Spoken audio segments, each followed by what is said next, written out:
वैसे तो मांडू की खूबसूरती खासतौर से बारिश के मौसम में अतुलनीय है, पर मांडू रानी रूपमती और मालवा के सुल्तान बाज बहादुर के प्रेम के प्रतीक के रूप में ज्यादा प्रसिद्ध है। मांडू सीरीज के इस आखिरी एपिसोड में हम सुनेंगे रानी रूपमती और बाज बहादुर की प्रेम कहानी को और देखेंगे बाज बहादुर के द्वारा बनवाया हुआ रूपमती को समर्पित रूपमती पैवेलियन और बाज बहादुर का महल, जो आज भी दोनों के अनूठे प्रेम और रिश्ते की कहानी बयां करते हैं। साथ ही साथ हम देखेंगे मांडू के कुछ और मॉन्यूमेंट्स को, जैसे कि मांडू के सबसे प्राचीन लोहानी केव्स, अति सुंदर जाली महल, मलिक मुगीज की मस्जिद, मांडू की सबसे बड़ी सराय कारवां सराय और कुछ और मॉन्यूमेंट्स। तो बने रहिए मेरे साथ। अकॉर्डिंग टू लेजेंड, रूपमती एक राजपूत किसान की बेटी थी और कवित्री थी, और साथ ही साथ वो बहुत ही मधुर गाती थी। माना जाता है कि रूपमती की आवाज इतनी मधुर थी कि पशु पक्षी उससे आकर्षित होकर उसके पास खींचे चले जाते थे।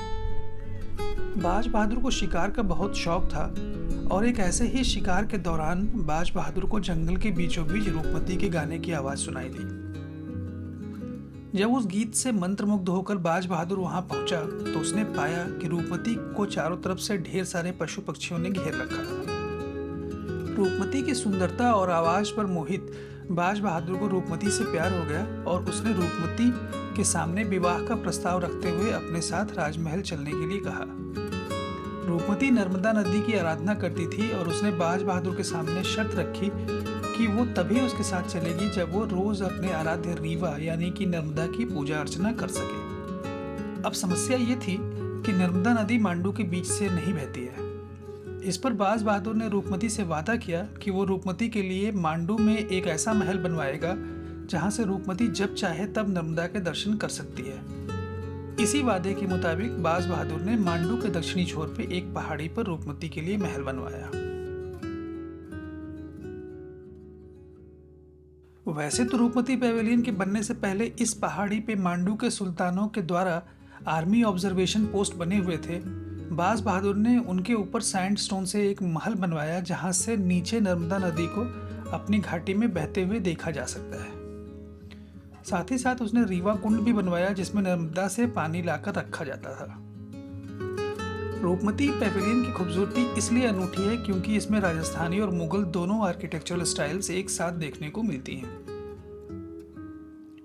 चूंकि ये पैवेलियन एक ऊंची पहाड़ी पर है, यहाँ पहुंचने का रास्ता काफी घुमावदार है। इस जगह की लोकप्रियता का अंदाजा आप यहाँ मौजूद भीड़ से लगा सकते हैं। यहाँ से नज़ारे बहुत ही खूबसूरत दिखाई देते हैं और लेजेंड ये है कि यहाँ से रूपमती और बाज बहादुर एक दूसरे को देखा करते थे। यहाँ से दूर एक पतली रेखा की तरह नर्मदा दिखाई पड़ती है। रूपमती पैवेलियन के रास्ते में ही कुछ पहले रीवा कुंड के बगल में बाज बहादुर का महल है। वैसे तो इस महल का निर्माण नसीरुद्दीन ने करवाया था, पर यह बाज बहादुर के निवास के रूप में ज्यादा प्रसिद्ध है। इस महल की छत से रूपमती का पैवेलियन दिखाई पड़ता है। इस महल का निर्माण मुगल आर्किटेक्चरल स्टाइल में किया गया है।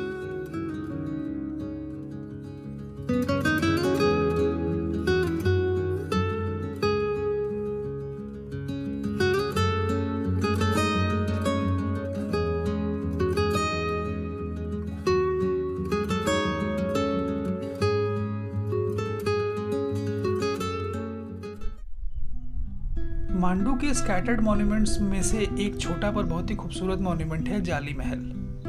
वैसे तो ये महल एक मकबरा है, पर इसका नाम जाली महल इसके आर्च विंडोज में लगी हुई अलग अलग डिजाइन की सुंदर जालियों के कारण पड़ा है। ये मॉन्यूमेंट एक स्टैंड अलोन मॉन्यूमेंट है और यहाँ पहुँचने का रास्ता थोड़ा स्टीप है, पर इट्स टोटली वर्थ इट। इस महल के अंदर कई सारी कब्रें बनी हुई हैं, पर उनके बारे में यहाँ कोई जानकारी नहीं मिलती है। यहाँ बैठना एक बहुत ही पीसफुल एक्सपीरियंस है और इस महल के चारों तरफ के नज़ारे भी बहुत खूबसूरत दिखाई पड़ते हैं। इस महल से नीचे आने के बाद मुझे बच्चे कंचे खेलते हुए मिले, तो मैंने भी सोचा कि कंचे खेलने में हाथ आजमाया जाए। It was fun playing with them after so many years. Mandu के मॉन्यूमेंट्स में से एक और बड़ा ग्रुप है सागर तालाब और उसके आसपास के मॉन्यूमेंट्स।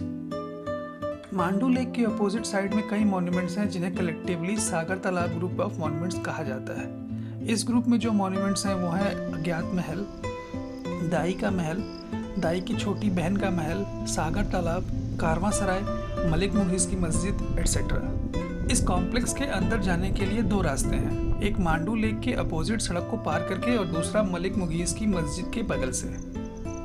अगर आप हमारी तरह सड़क को क्रॉस करके अंदर जाते हैं तो आपको सबसे पहले जो बिल्डिंग देखने को मिलती है वो है अज्ञात महल या मकबरा। इस मकबरे के बारे में ज़्यादा जानकारी नहीं है, इसलिए इसे अज्ञात महल कहा जाता है।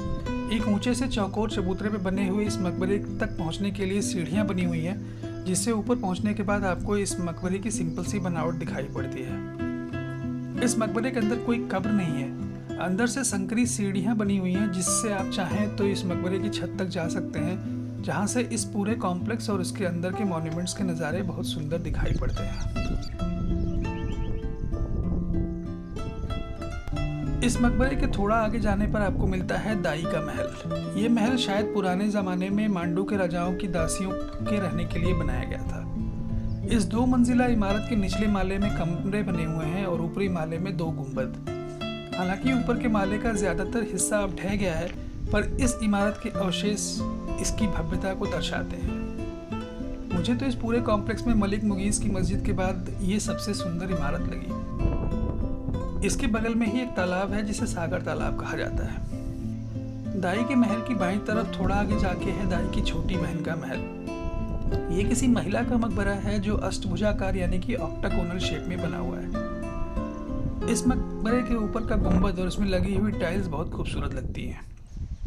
थोड़ा और आगे जाने पर मलिक मुगीस की मस्जिद के सामने दाएं तरफ आपको देखने को मिलती है कारवां सराय। कारवां सराय मांडू में बनी हुई सबसे बड़ी सराय है।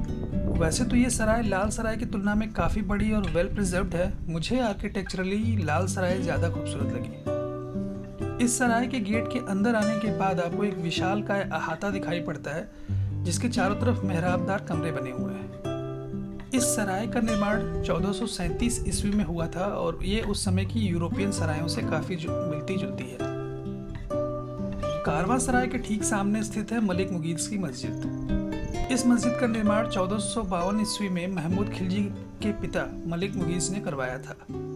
ये मस्जिद मालवा में मुस्लिम आर्किटेक्चर के पहले फेज में बनाई गई थी और क्योंकि उस समय यहाँ बिल्डिंग मटेरियल्स का अभाव हुआ करता था, इसलिए पुराने हिंदू बिल्डिंग्स के मटेरियल्स का इस्तेमाल करके इन बिल्डिंग्स को बनाया गया था। इस मस्जिद को देखकर आपको ये साफ पता चलता है। इस मस्जिद का सामने का जो हिस्सा है वो ढह जाने के बावजूद भी काफ़ी भव्य दिखाई पड़ता है।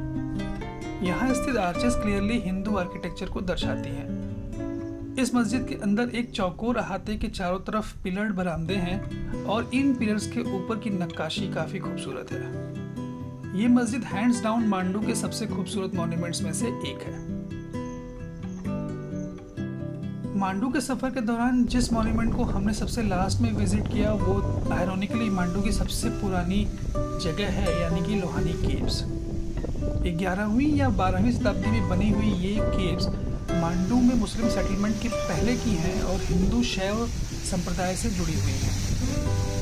यहाँ एक्सकवेशंस के दौरान अनेक देवी देवताओं की मूर्तियाँ मिली हैं और एक शिलालेख भी मिला है जो संभवतः एक मंदिर का हिस्सा था। ये केव्स जामी मस्जिद के पास स्थित हैं और यहीं पास में सनसेट पॉइंट भी है, जहाँ से नज़ारे बहुत खूबसूरत दिखते हैं।